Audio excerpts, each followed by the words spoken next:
Yo, il y a 3 jours de ça, j'ai signé un client à 1600 € en high ticket pour un coaching.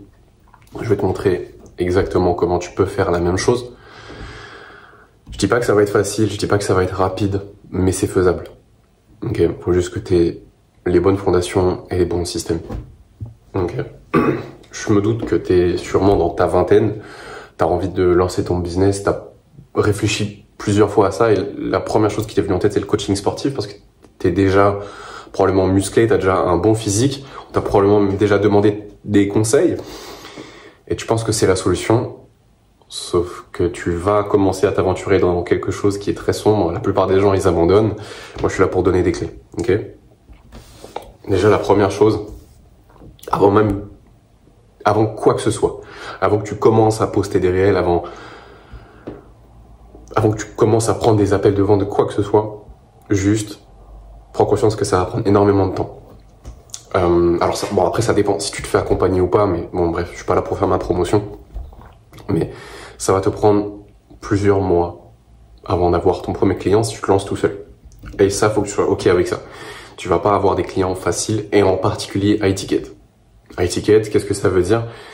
Ça veut dire, il y en a qui disent plus de 500 €, il y en a qui disent plus de 1000 €, d'autres plus de 2000 €, mais grosso modo, c'est 500 € et au-delà.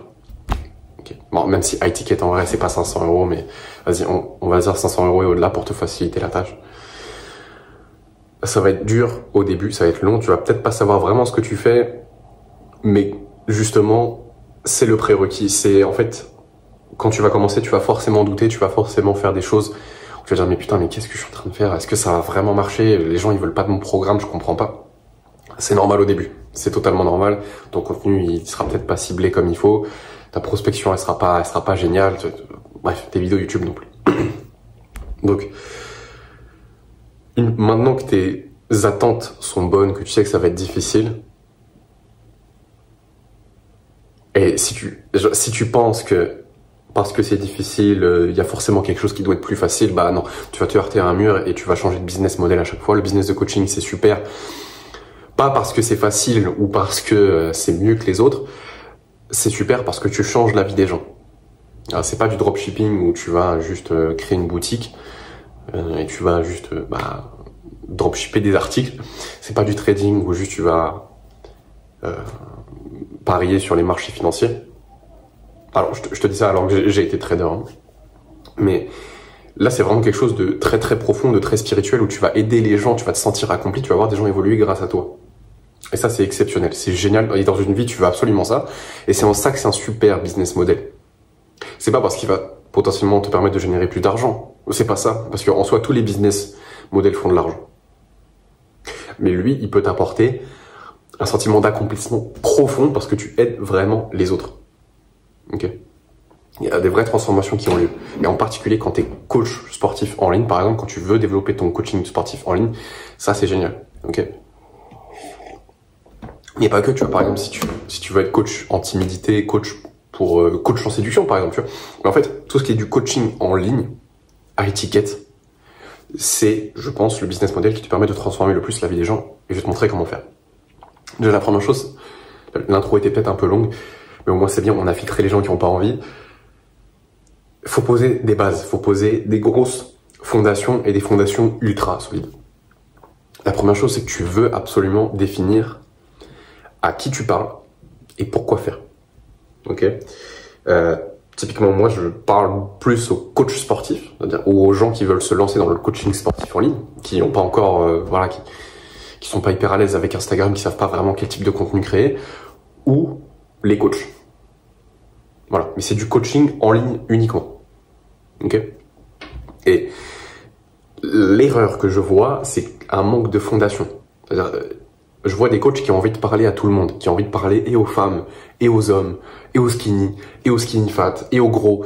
Et le problème, c'est que ton message, il est dilué. Quand tu parles à tout le monde, personne se sent vraiment concerné par ce que tu dis. On a du mal à s'attacher à quelqu'un qui plaît à tout le monde. Parce qu'en fait, ça veut dire que tu plais profondément à personne. Et c'est exactement ce que tu veux éviter.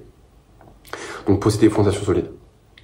Ton avatar client, et en gros, ton offre, ton positionnement. Comment est-ce que tu crées ton avatar client? Typiquement, c'est la personne que tu étais avant. C'est le plus facile.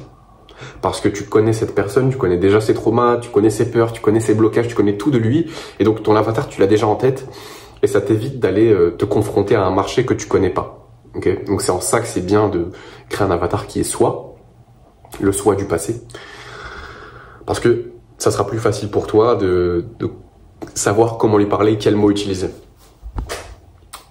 Et en fait, il faut que tu arrives à un peu cristalliser dans ta tête ce qu'il était avant, la situation dans laquelle il était et pourquoi sa situation était douloureuse.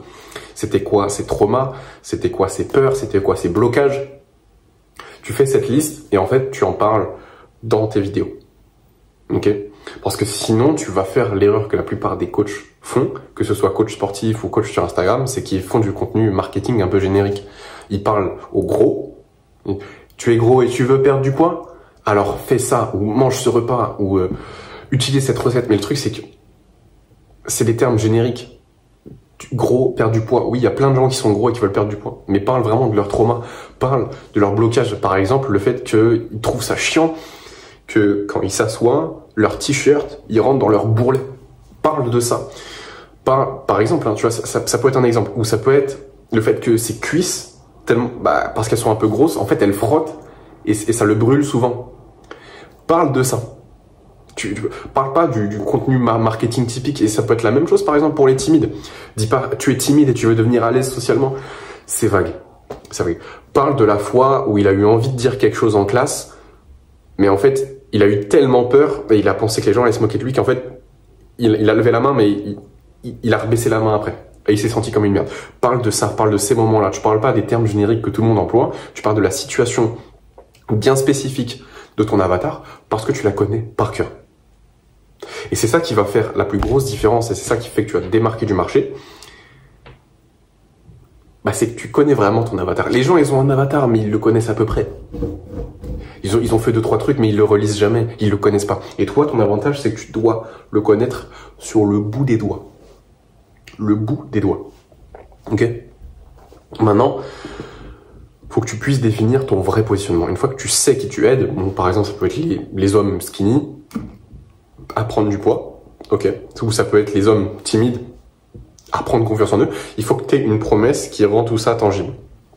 Typiquement, si tu veux aider, je sais pas, les hommes dans leur vingtaine à construire un physique qui est attirant, ta promesse peut être, et ça sera ton offre, ça sera ce que tu peux leur promettre pour atteindre la situation désirée qui leur fait fuir la situation actuelle pour eux qui est douloureuse. La promesse peut être: j'aide les hommes à prendre 6 kilos de muscles en 4 mois et construire un physique attirant pour les femmes pour prendre confiance en eux. Voilà. Là, tu as un positionnement unique que les coachs sportifs n'auront jamais les couilles de dire.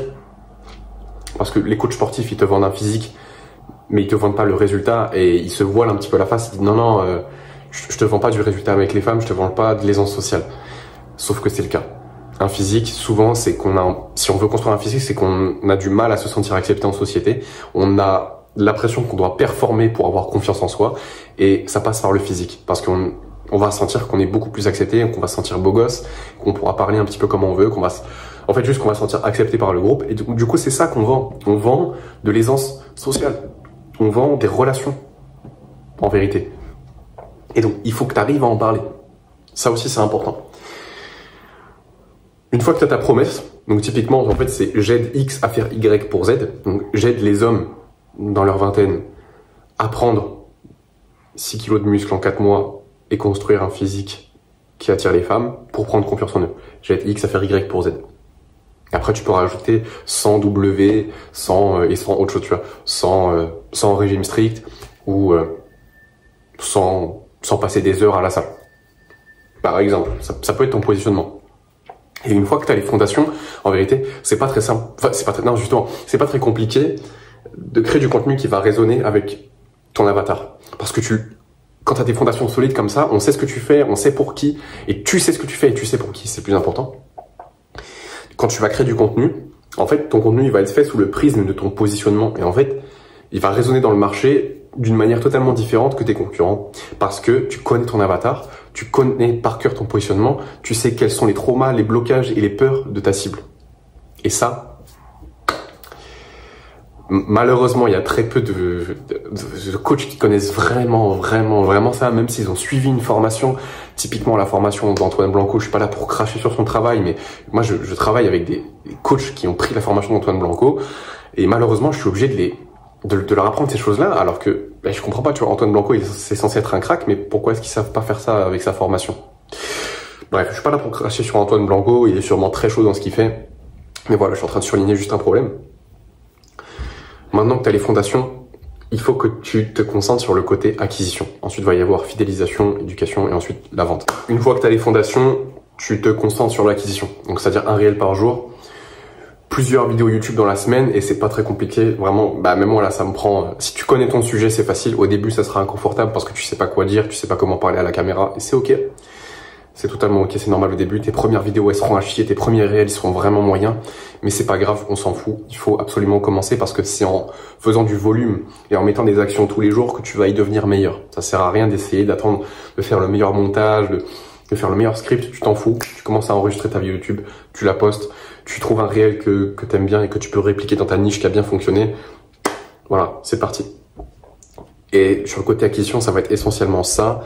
Et le but, c'est que sur chaque réel ou chaque vidéo YouTube, tu règles un pain point précis de ton audience, de ton avatar. En fait, ce que tu vas faire, c'est que tu vas lister toutes les étapes qui sont nécessaires pour ton avatar pour arriver jusqu'à sa situation désirée que tu représentes. Donc toi, par exemple, si tu veux être coach sportif, si tu es coach sportif, il faut que tu arrives à lister toutes les étapes de ton avatar client jusqu'à toi. Donc ça peut être par exemple s'inscrire à la salle, faire son programme, faire sa première séance, comment faire une bonne liste de courses, comment traquer ses calories, c'est quoi les principes de la progression, comment mettre en place de la surcharge progressive. En fait, toutes ces étapes-là qui sont ultra importantes, tu vas les lister. Et en fait, il y a plein de problématiques que ton avatar va rencontrer vis-à-vis de ces étapes. Et toi, tu vas régler ces problématiques dans tes vidéos. Et là, ça s'appelle des vecteurs de valeur. En fait, c'est simplement là où tu crées de la valeur. Tu crées de la valeur quand tu allèges la douleur ou quand tu supprimes la douleur. Et en fait, tu vas supprimer la douleur en réglant un problème précis qui empêche ton avatar d'arriver à sa situation désirée. Et c'est essentiellement ça que tu fais dans le côté acquisition. Tu trouves juste des formats qui plaisent, mais tu règles un problème et tu éduques. Vraiment. Une fois que le côté acquisition c'est fait, évidemment, tu vas commencer à poster des stories et tout, mais ça, c'est plus dans le côté fidélisation. En fait, le côté fidélisation, c'est juste que les gens commencent à revenir sur ton contenu parce qu'ils t'aiment toi et ils aiment les conseils que tu donnes. Alors, ils se rappellent pas nécessairement de ce que tu dis, mais ils arrivent à se rappeler que ce que tu dis, c'était bien. C'est surtout ça. Je me rappelle très rarement des conseils que on m'a donnés dans des vidéos. Pourtant, je me rappelle que c'était des bons conseils. Il faut que tu aies exactement le même effet. C'est pas parce que tu donnes des conseils que les gens ils vont ensuite pas acheter tes programmes ou pas acheter ton coaching. Parce que il faut que tu donnes des bons conseils absolument parce que les gens ils vont jamais s'en rappeler.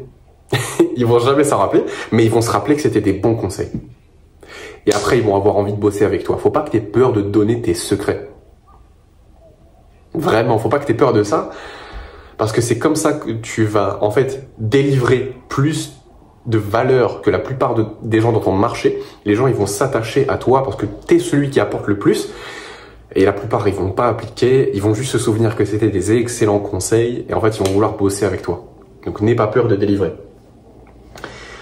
Pour le côté fidélisation, c'est essentiellement tout, mais il faut que tu arrives à être sur plusieurs endroits différents.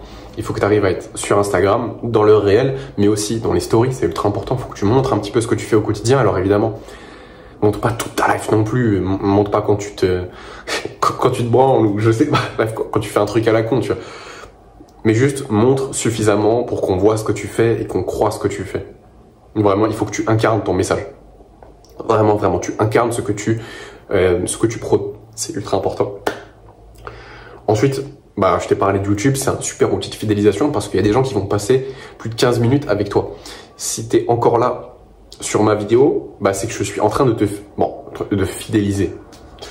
Tu veux faire la même chose parce que les gens qui passent des heures avec toi sur YouTube, c'est des gens qui te font confiance et qui, peu importe ce que tu proposes, vont vouloir acheter. Bon, ça c'est pas si simple que ça, mais dans les grandes lignes, ça va ressembler à ça. Et c'est pour ça que tu veux absolument utiliser YouTube, pas parce que tu vas percer sur YouTube, mais parce que tu vas fidéliser à mort. C'est un outil de fidélisation terrible. Et après seulement, quand tu auras posté plusieurs dizaines de vidéos, centaines de vidéos sur YouTube, que tu auras de l'expérience après plusieurs années, ça commencera à devenir un outil d'acquisition. Mais d'abord, c'est de la fidélisation. Acquisition, c'est juste toucher les nouvelles personnes. Au début, tu t'en fous de toucher les nouvelles personnes avec YouTube, tu veux juste éduquer. Ok? Tu veux fidéliser. Et ensuite, sur le côté vente, une fois que tu postes tes vidéos YouTube, que tu postes tes réels Instagram, tes stories, avant même de faire ça, tu peux créer un lead magnet. C'est pas obligatoire. Le lead magnet, ça peut être un e-book que tu proposes qui est le début de la solution au problème de ton avatar ou une étape dans régler la solution de ton avatar. Ou bref, une entrevue, un essai gratuit, enfin bref, peu importe. Il faut que ton avatar, il ait un intérêt clair et net à prendre ton lead magnet. Il faut que ça règle quelque chose qui est suffisamment douloureux pour lui pour qu'il puisse le prendre. Derrière, que tu récupères par exemple son contact, son adresse mail, puis que tu le mets dans une newsletter, que tu lui envoies plusieurs fois dans la semaine pour le fidéliser. C'est du nurturing. En fait, ça veut dire que le mec, il va t'avoir sur YouTube, dans sa boîte mail, dans des stories Instagram, dans les réels. En fait, tu as plein d'endroits différents et c'est génial parce que le biais de familiarité, il commence à se mettre en place. En fait, tu tends à faire beaucoup plus confiance et à beaucoup plus apprécier les gens que tu vois souvent à cause du biais de familiarité parce qu'ils deviennent familiers avec toi. Et donc, tu veux être sur plusieurs plateformes. Alors, ne pas mettre le même niveau d'effort dans chaque plateforme. Je te recommande de mettre 95% de tes efforts sur Instagram et tu recycles le reste dans un newsletter sur YouTube. Ok? Par exemple, s'il y a un réel que tu as fait, tu peux juste en faire une vidéo YouTube et détailler. Voilà. Et ça te prend 15 minutes et ça te prend pas d'effort. Tu n'as même pas besoin de miniature aujourd'hui. Et ça peut être la même chose pour ta newsletter. Ok? Tu as ton réel Instagram. Bah, tu sais de quoi il parle. Bah, tu vas détailler un petit peu dans ta newsletter. La même chose que tu ferais sur YouTube. Et en fait, du coup, le mec, il a le conseil sur Instagram, il a le conseil dans la newsletter, il a le conseil dans YouTube. Et heureusement, parce qu'on n'a pas besoin d'apprendre de nouvelles choses. On a beaucoup plus besoin qu'on nous répète des choses qu'on sait déjà. C'est comme ça que ça rentre. C'est super important. Et n'aie pas peur de te répéter. Les gens ne savent même pas que tu te répètes. Il y a que toi. Il y a que toi qui as l'impression de te répéter. Ok? Sur mon ancienne chaîne YouTube, j'avais l'impression de parler trop de fois de méditation. Et à chaque vidéo. Et en fait, il y a que moi que ça saoulait. J'ai posé la question à des gars que je coachais, je leur ai dit, les gars, est-ce que vous avez l'impression que je parle que de méditation? Non, pas du tout, je t'entends pas parler de ouf, alors que j'en parle quasiment dans toutes les vidéos. Et c'est pour te dire, les gens, ils vont pas être saoulés. C'est toi qui vas être saoulé en premier. N'hésite pas à répéter ce que tu dis. C'est pas grave, c'est comme ça que ça rentre, vraiment. Donc, voilà pour le côté fidélisation, tu veux être à différents endroits, mais tu veux avoir un canal d'acquisition principal. Et de fidélisation. Ensuite, pour le côté vente, ce que tu veux typiquement faire, c'est de la prospection pour rediriger vers un appel. Tu vois, par exemple, attends, là il y a un avion, mec. Avion de chasse.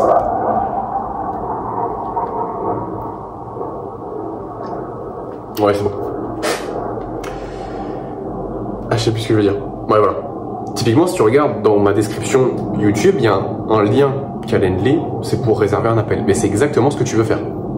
Parce que les appels de vente, c'est là où tu vas pouvoir closer des clients high ticket. C'est très dur de vendre du high ticket comme ça, à froid, où tu dis le prix dans tes DM, c'est une erreur catastrophique, ou même le prix sur un site internet.